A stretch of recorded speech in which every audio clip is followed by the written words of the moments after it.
right place at the right time. I'm just where I'm supposed to be. I'm in the right place at the right time. I'm just where I'm supposed to be. Oh, my soul is welcome here. My soul is welcome here. I'm getting the message loud and clear. My soul is welcome here.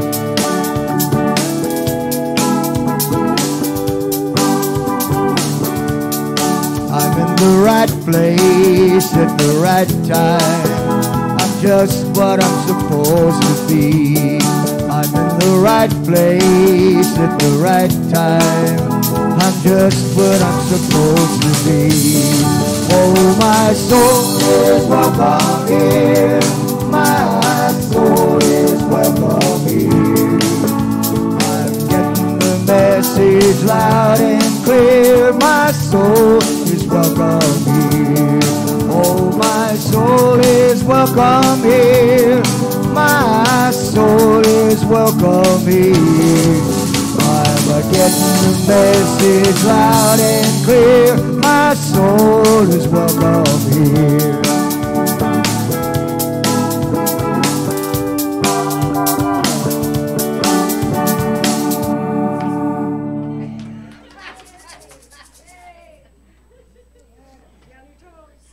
Good morning, all you beautiful people. And welcome to Unity of London on this Family Day long weekend. And it's wonderful to be a Canadian when you get a long weekend in the sort of most brutal month of the year, I think. Also, I would like to welcome all of those who are joining us online today. We're just so happy that you are with us. Now, we do have one special announcement, and that is about our annual meeting. And we are welcoming you to come and attend that meeting. It's on Sunday, March the 17th, following the service. It will be a potluck lunch, and believe me, our potluck lunches are extraordinary. And members are encouraged to attend, and members are able to vote. Now, if you're not a member of Unity, we still would love to have you here because there's lots to learn about Unity, and certainly your presence would really be a pleasure to all of us. So now we're going to share verbally our vision and mission. Our vision, a world powerfully transformed through the growing movement of shared spiritual awakening. And our mission, we are a loving, inclusive community co-creating with Spirit to transform lives. And let's sing.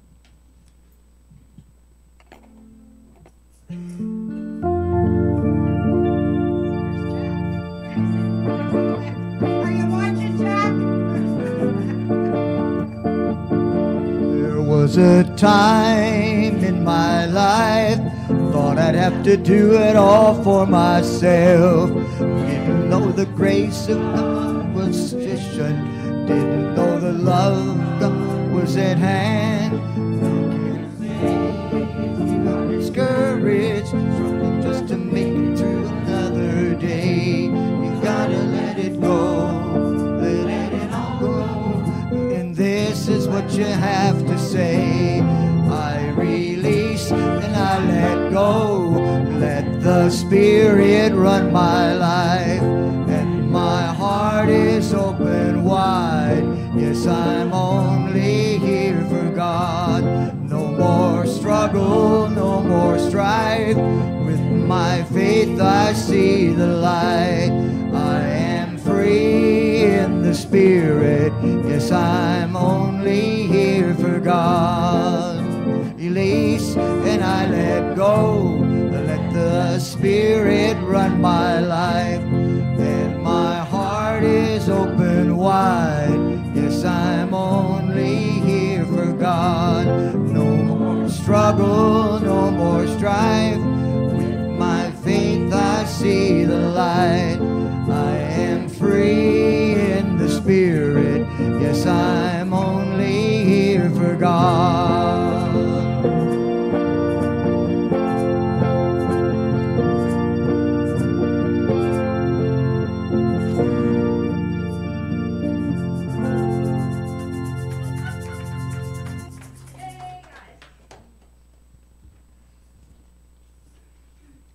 Unity's foundation is affirmative prayer.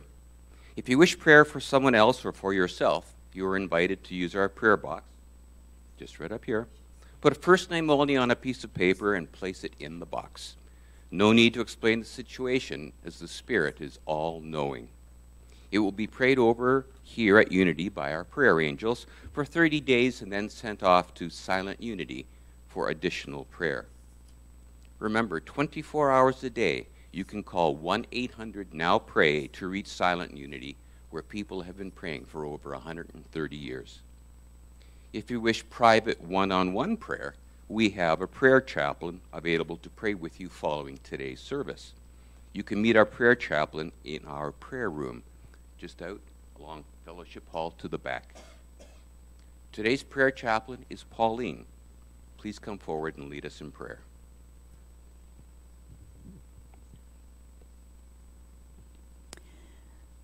In February, we hold in prayer Unity Ministry in Motion, Alliston, Ontario, Reverend Pat Ball. Unity Church of the Kawarthas, Lindsay, Ontario, Reverend Rob Hunter.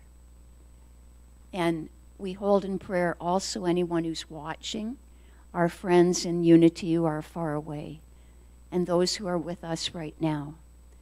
I invite you to close your eyes if you choose, to relax into your space, into your heart space, and to be open to what has been called the greatest love poem ever written.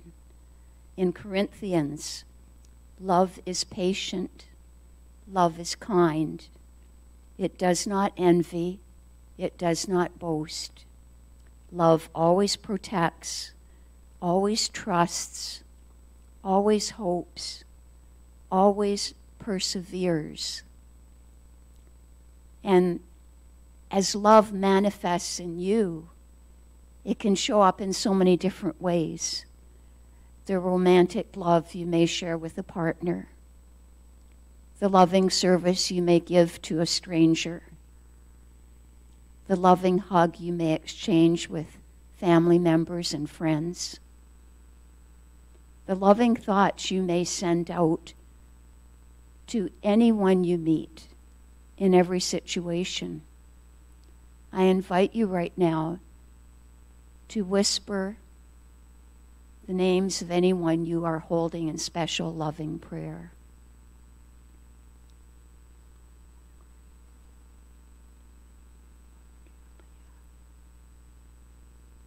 We appreciate that in this month of February, a month devoted to love, the opportunity to share love in so many ways,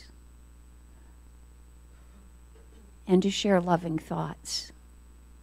We appreciate our opportunity to be loving manifestors of divine energy. And we say, so it is. Amen. Thank you, Pauline. And now for our message from the Daily Word, brought to you by Silent Unity. I believe. The Gospels poignantly communicate a father's pain and frustration when Jesus reminded him that all things are possible for one who believes. The father's son suffered from a serious illness that no one, not even Jesus' disciples, had been able to cure. I believe, help my unbelief, the father cried. His son was healed. My journey of faith may not always be straight and smooth. I may at times reach the limit of my human ability to believe. In those moments, I surrender to the divine presence within me. Affirming, I believe, opens my mind and heart to the faith expressed in the life and ministry of Jesus. Through divine presence, the Christ in me, I believe and find the answers to my prayer. Immediately the father of the child cried out, I believe, help my unbelief. Gospel according to Mark, chapter 9, verse 24.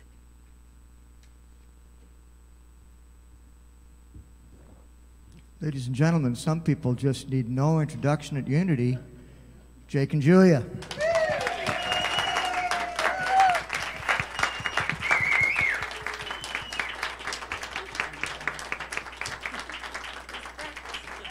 It's lovely to be here.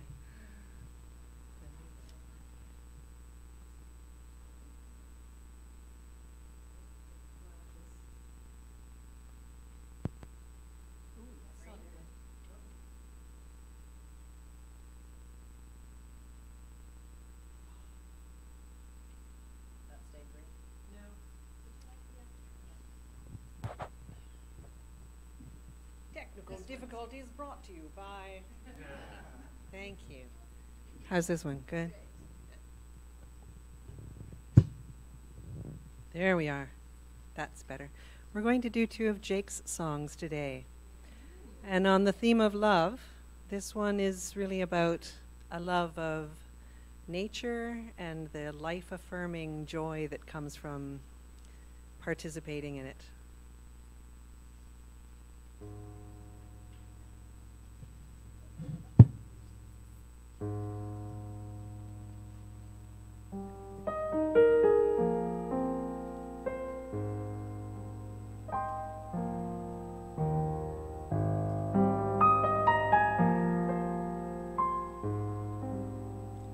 Never saw a tree so high, never climbed so close to the sky.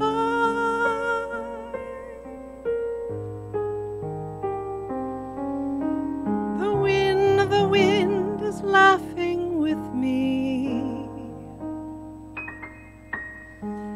The clouds are dancing breathlessly, and the earth stretches out its arms to forever.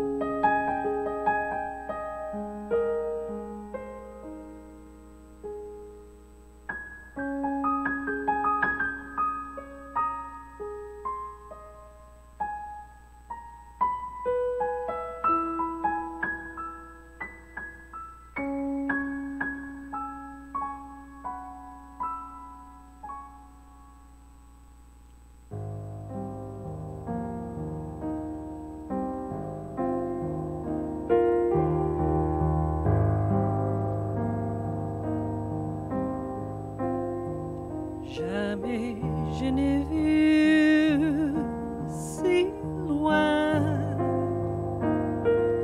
oui je prends les nuages dans mes mains.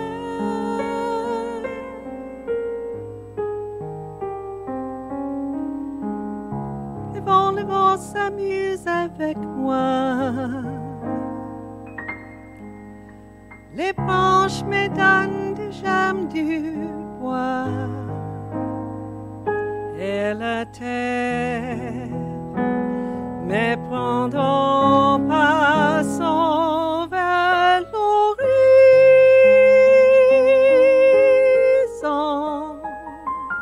and the earth stretches out its arms to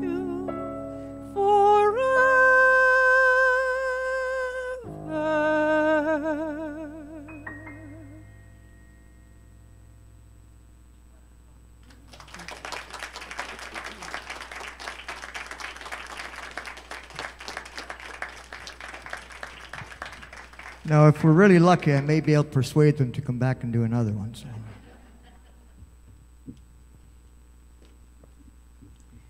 Jake and Julia, that was absolutely exquisite. Oh, wonderful. Well, it's my distinct pleasure to introduce you today Georgia March. Georgia is an author and an inspirational speaker. She studied with Mary Morrissey and is a certified dream builder coach. She is also a certified NGH hypnotist, an artist, a musician, a composer, and a gifted healer. She co-facilitates both the Women in Harmony group and Ruby Tuesday. The mural she designed for Unity of London can currently be seen hanging outside the building on the east wall. Georgia is currently writing 2 books and editing her 2nd novel. Let's give Georgia a warm welcome.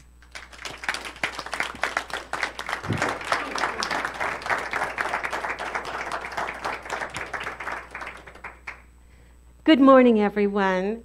Thank you so much for coming here today, and our wonderful friends in the South, too.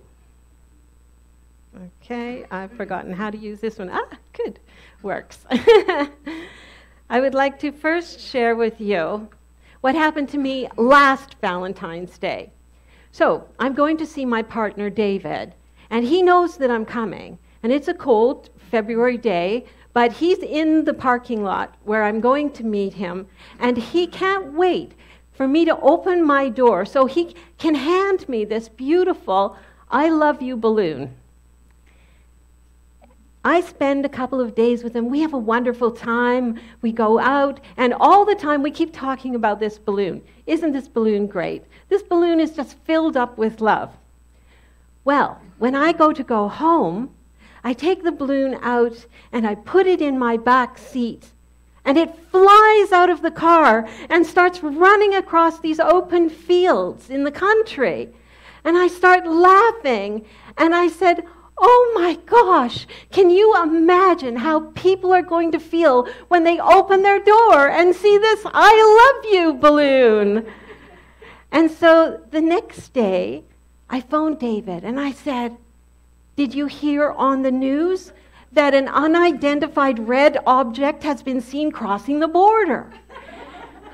And the next day I said, it's been spotted in Mexico. And it's gone across the ocean on an ocean liner. And we kept the love of that red balloon going, and now it's here with you.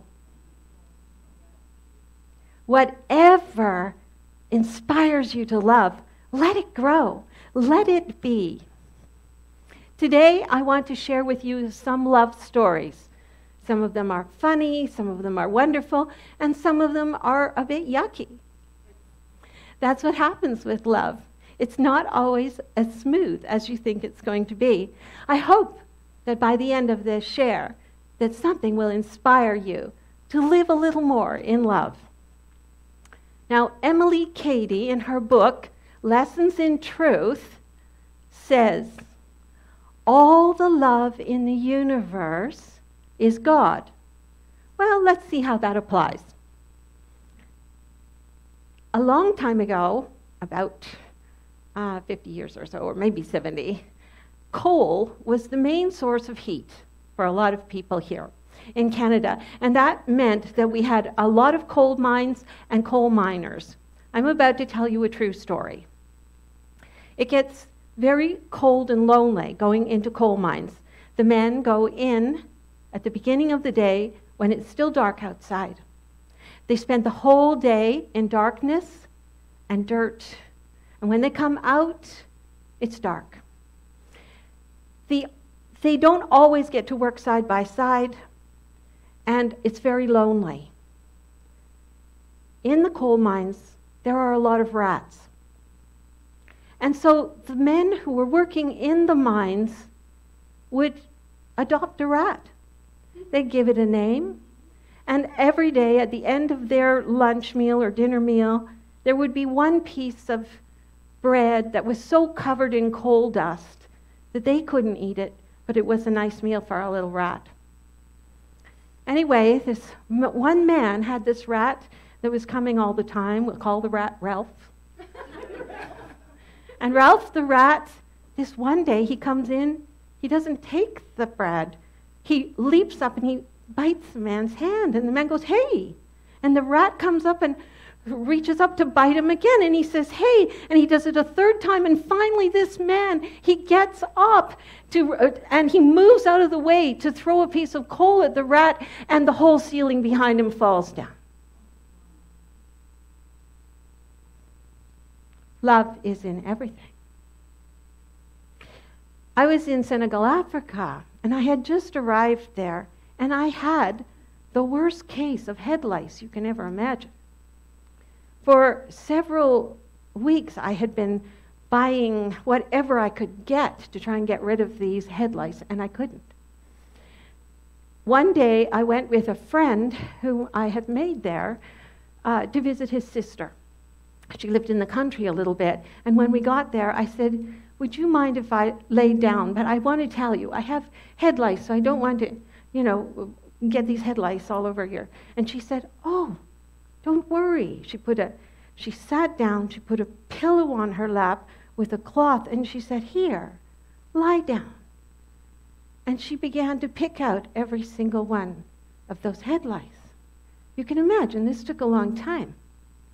Well, she was talking to me because I had only been there a short time. I didn't know the language. Her brother was translating. And she began to tell me the story of her life. Her husband had married a second wife, and here she was in this house, so lonely. And so she began to tell us about that. And her brother started to cry because it was a nice house, and we think that if we're in a nice house, surely we should feel good, but she didn't feel good.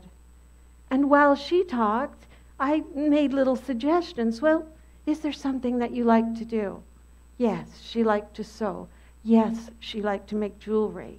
And her husband wouldn't permit her to go out to work, and if she left her husband, she had no way to support herself enough. And she was unable to have children. So I suggested perhaps she could begin to sew for other women and make jewelry and bring them into her house and bring their children in and spend time with them. All the world's children are ours. They don't have to come from our body. And she did. And her brother said, I don't understand it. The two of you, there's so much love in this room. I never saw the woman again, but I know her brother went to see her much more often.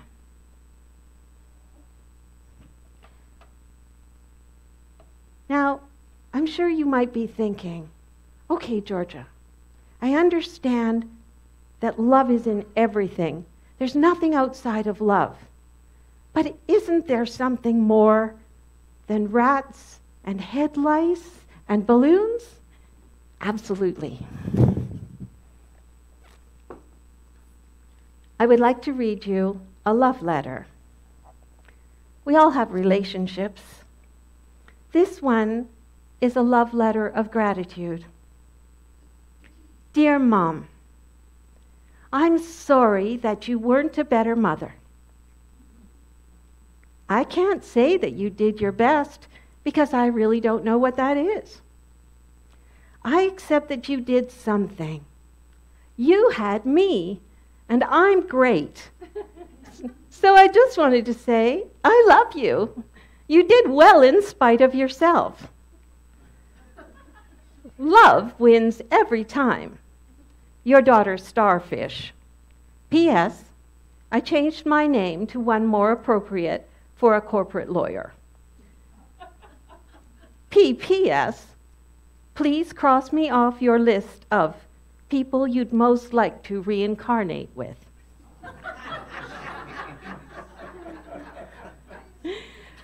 We don't choose the parents we have, and yet we do, because they all have something to offer us. Starfish probably wouldn't have become a corporate lawyer if she hadn't wanted to protest against her mother. And it was obvious that some of her mother's thinking seeped in if she believed in reincarnation.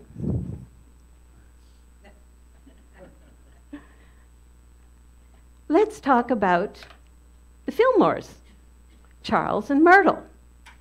So they've been married for a few years, and they have 3 sons, and they are living in a forward-thinking kind of way, but they're still mired in sickness.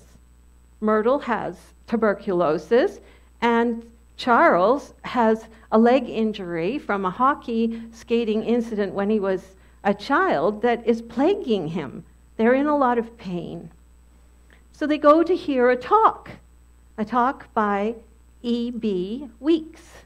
And when Myrtle comes out of this, she is so in love with the idea of what he has promoted, that God is within and these illnesses are a condition, that she says, I'm going to give this a go, Charles. And she goes home and she starts praying. She starts praying every day in this way: I am a child of God, therefore I cannot inherit illness. And she's repeating it over and over and over again, and she's starting to get better. And so Charles says, I'm going to do this too. I'm going to give this a shot, and his leg gets better. And in the process, they are so in love with these ideas that they say, I want to do something more. Myrtle takes action. She is a teacher. She says, I'm going to write a children's book. I want children who are little to get the idea of these principles so they can grow up not thinking that they have the anchor of illness or whatever other condition is dragging them down. The book is so popular, it is reprinted and reprinted and reprinted and goes all over the place. And then Charles said, well, I'm going to do something for the big kids. I'm going to do something for the adults. And he starts to write down these ideas.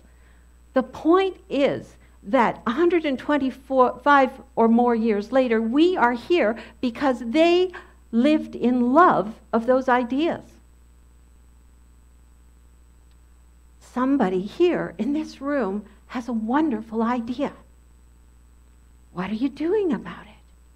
125 years from now, who is going to be living your idea, no matter where you are?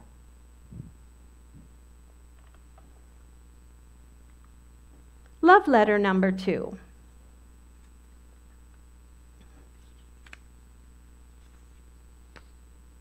This is a letter of tough love. Dear Josh, thank you for your letter.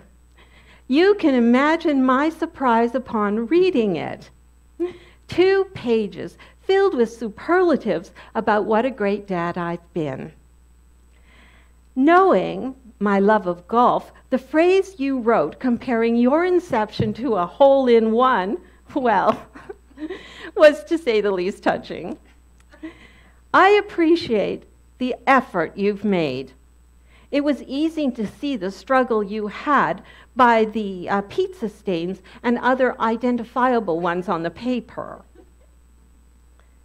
In answer to your request for the small loan, your words, not mine, I happily decline.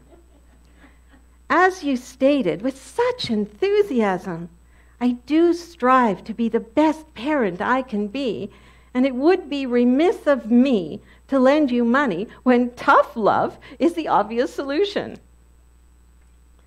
Be assured that taking employment in a fast food restaurant is not the fate worse than death that you fear. You will survive. Mustache, I'm on my way over to Wilda's Framers to have your kind words regarding my parenting skills, always to be there on the wall for the world, or at least the family, to see. I'll see you for Thanksgiving, if you can get the time off work. If not, think of us while you're enjoying a box of chicken nuggets. Love, Dad.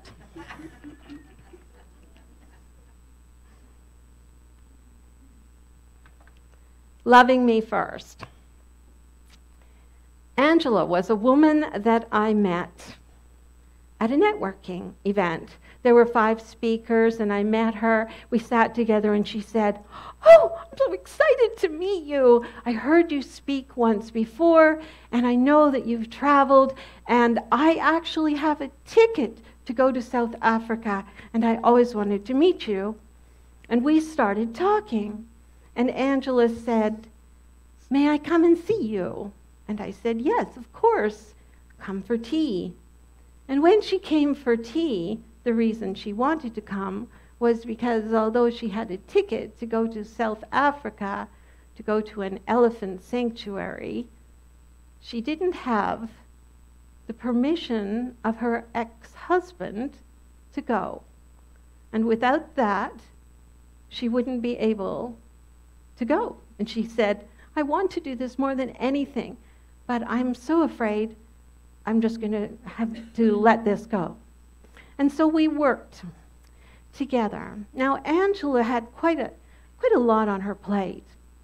She had two sons, and one of them was a happy boy of about 11, and the other was Michael, who was not very happy, and he also had many special needs.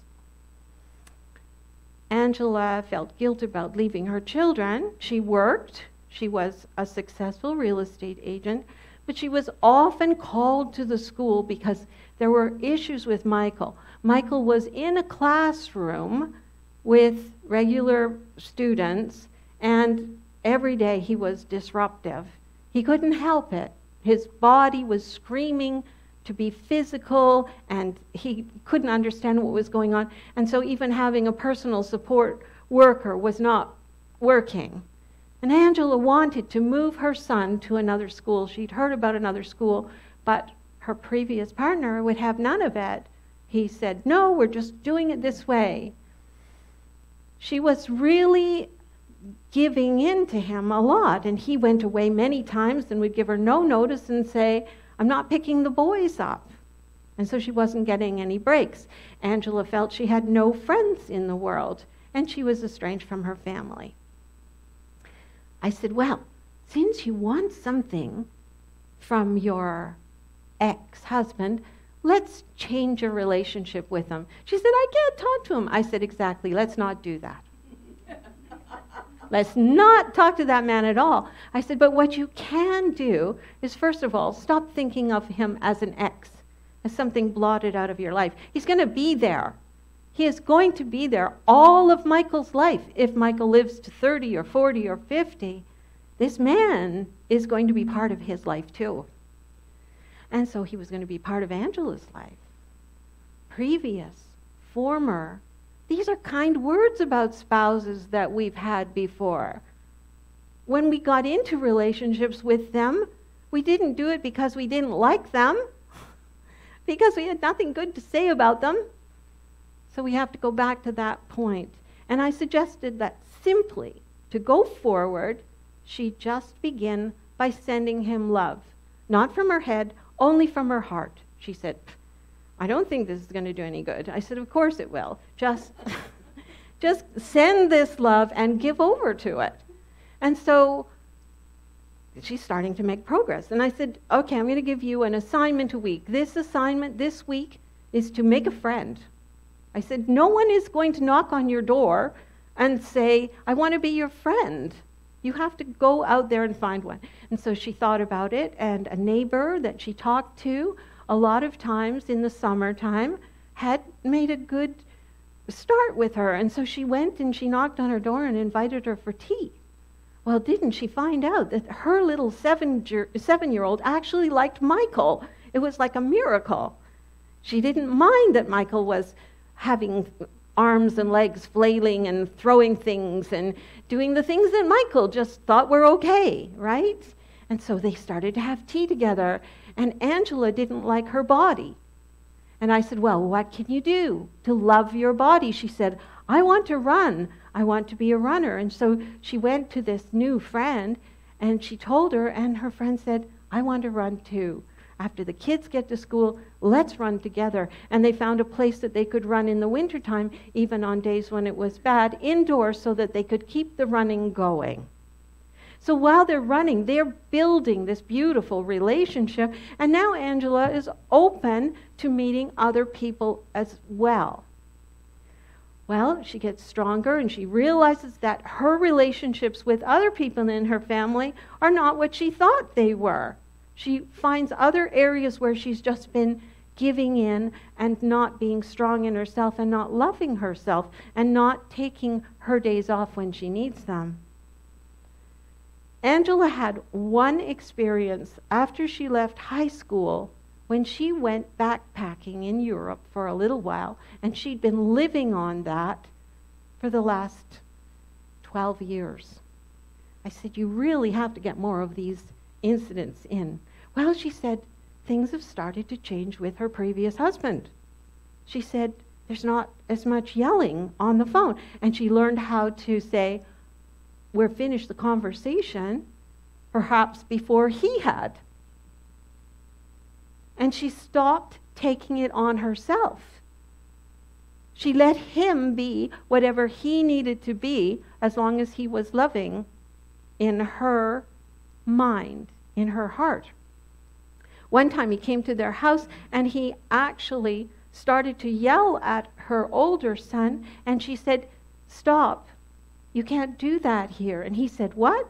She said, no, this is my home. We don't do that. And he stomped out, but he didn't yell. And the next day, he was just like himself. Well, Angela did go. She went to South Africa. She told her older son, I'm doing this because I have to fill up my soul, and when I come back, I'll share all the stories with you. And her little son, who was very attached to her, survived. He was with his parent. He was with his other parent, the one that he had chosen. And because the father had had the experience of going to the school continuously, he finally opened up and said, let's try a different school. So Michael was then taken to a school where he was only in a class of 4 children, and he was the best behaved of all of them. And he loved going to school. He loved his brother playing hockey, and so she found a hockey team for children with special needs. And he learned to skate with a bar frame and got out there and was having the best time of his life. And she was too. And the next time I called her, a few months later, she said, or I wrote her, and she wrote back, can't talk now, I'm in Bali. And then she was going to Thailand, and she was changing her life. And she was so happy. So that when her friend, this wonderful friend of hers, got cancer, stage 4, she could be there for her. I would like to share one more love letter with you.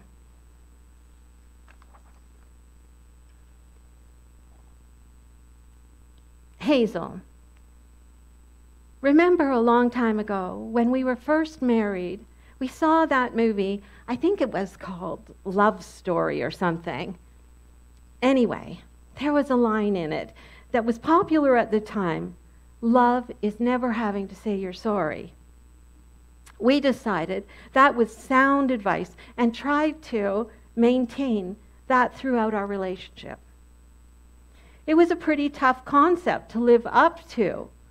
I, for one, had to keep asking myself, is this a loving thing to do, or am I going to have to say I'm sorry? I saw you hesitate a few times too, and I could picture you deciding to say something else that was more loving instead of whatever it was you were about to say.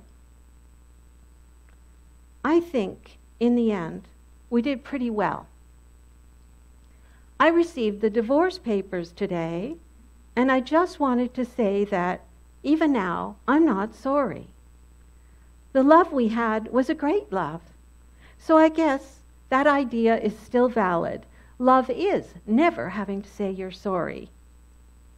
Enjoy your next chapter, and don't worry about me. I'm holding out for another great love I never have to apologize to. Sincerely, Dan. And so,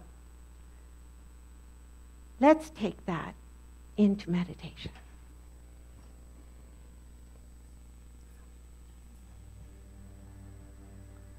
As you close your eyes and relax, you might imagine someone that you would like to send a letter of love to in some form.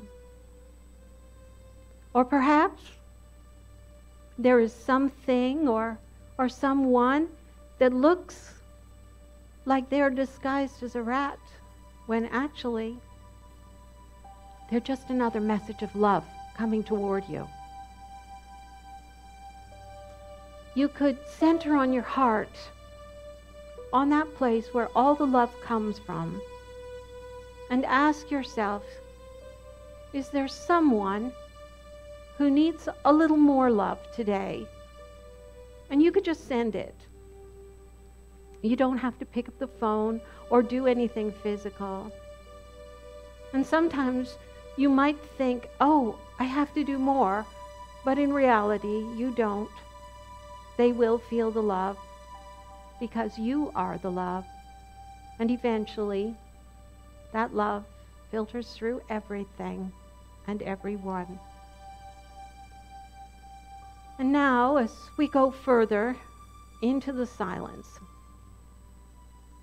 you might think about all the love that you have received throughout your entire lifetime. You might think of all the love in this room, and you might think of all the love that's out there in the world, watching and absorbing the love that we are creating here.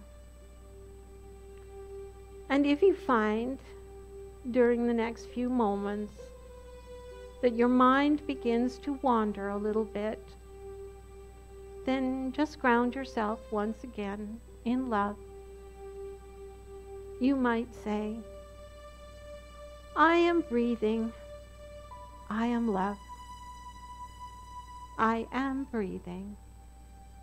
I am love. I am breathing. I am love.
as you continue to sense that love,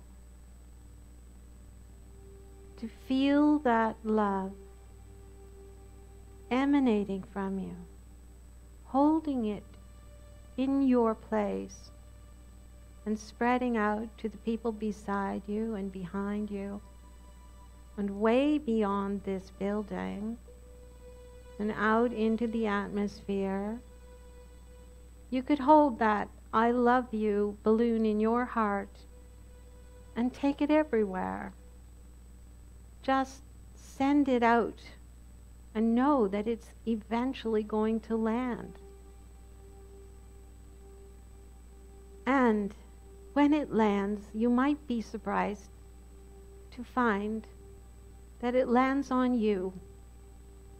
That if you start with yourself and fill yourself up with love, living in the love of ideas, living in the love of companionship, living in the love of all you can be, living in the love of love, then all of a sudden, your life will feel really good. And you will be the living embodiment of love. Who could ask for anything more? And so as you bring yourself back into the room, we say, and so it is.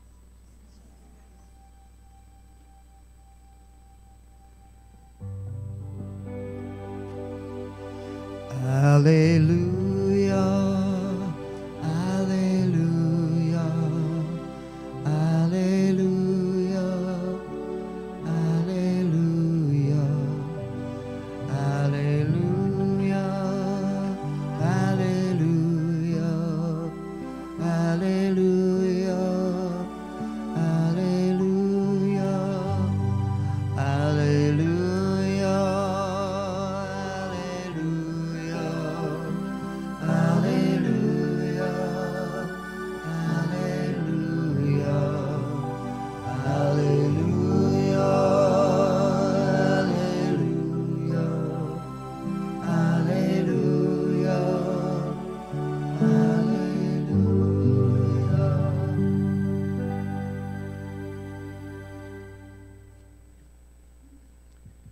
Thank you, Georgia, for the beautiful message on love, and for the balloons and the letters and the rats and the headlights.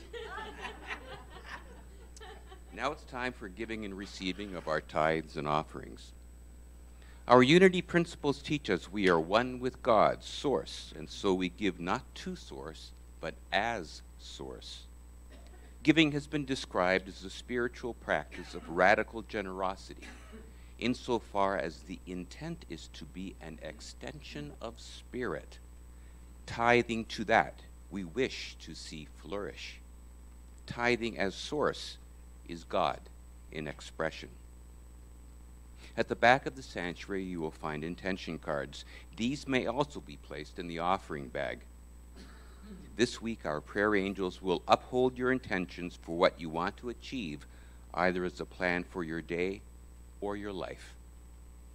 Now let us affirm our prosperity together by singing our offering blessing. Divine love through me blesses and multiplies all that I am, all that I have, all that I give, and all that I receive. And so it is.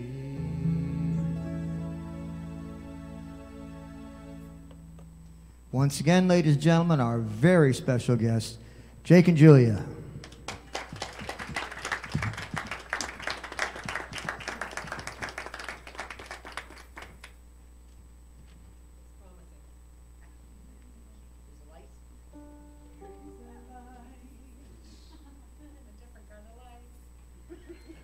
It's a song about, I guess it's about loving, recognizing what you need in your heart and recognizing it as home.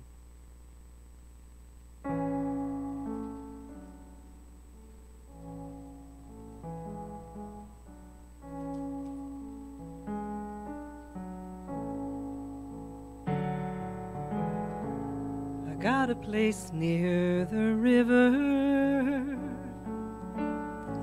My old guitar's on the wall. The sun comes in through my window, makes it hard not to feel the call. I got a key to the city. I know my way downtown. I like the smiles on the faces of the kids playing tag in the playground. I used to wish I was going somewhere far away and unknown, but the stars burn bright over this town tonight, and it sure feels good to be home.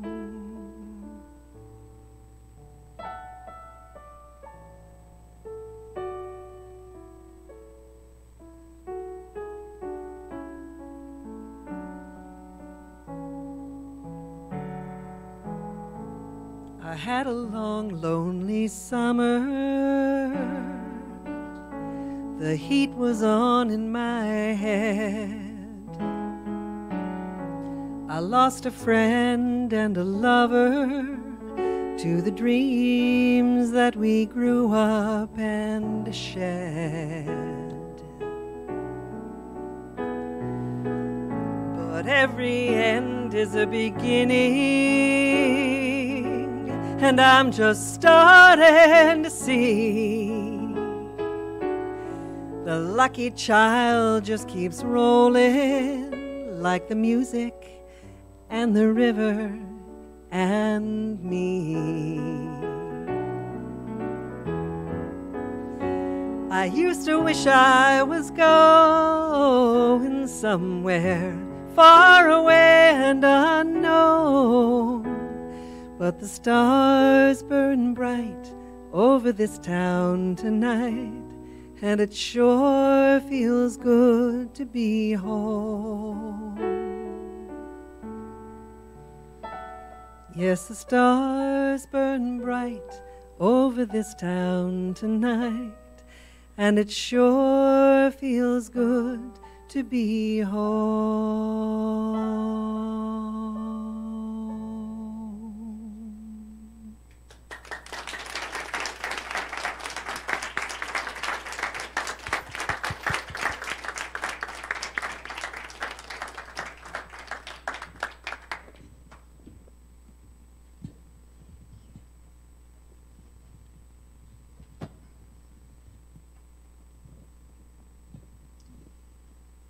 Let's bless our offering. God, we know that everything we have has come from you and belongs to you. We are thankful to give a portion of our financial abundance through our tithes and offerings to this spiritual community, which nourishes us so that we may be your light in this world. Amen. And let's sing our peace song.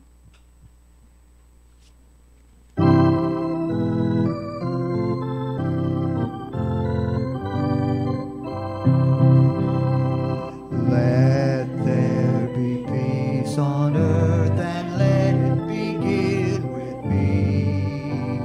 Let there be peace on earth, the peace that was meant to be, with God as creator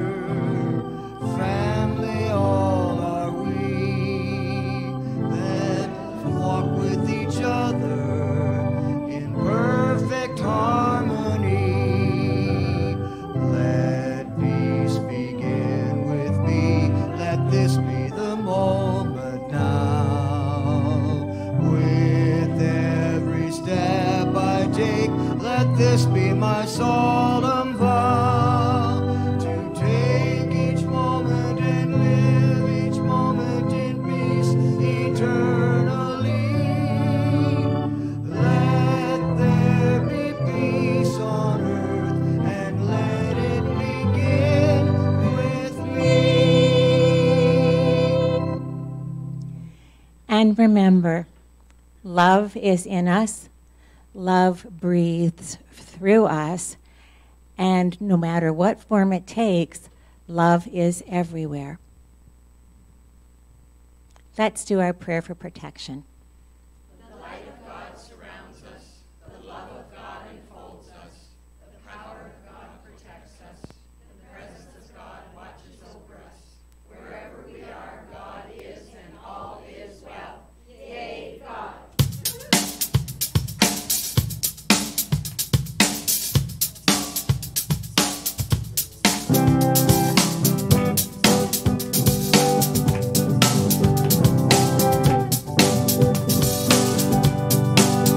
Spread the word of what unity can offer. Spread the word of the message that you heard. Spread the word. It means, Lord, I spread the word. Spread the word. Spread the word. Spread the word of all the things we shared this morning. Spread the word that you're surrounded here by love. Spread the word. Our doors and hearts are open. Spread the word, spread the word, spread the word. Spread the word to anyone who's lost and lonely. Spread the word. We extend the hand of love. Spread the word. Spirit welcomes all who join us. Spread the word, spread the word, spread the word. Spread the word of what unity can offer. Spread the word that we believe in, spread in love. Spread the word that our doors and hearts are open. Spread the word, spread the word, spread the word. Spread the word, spread the word, spread the word. Spread the word, spread the word, spread the word.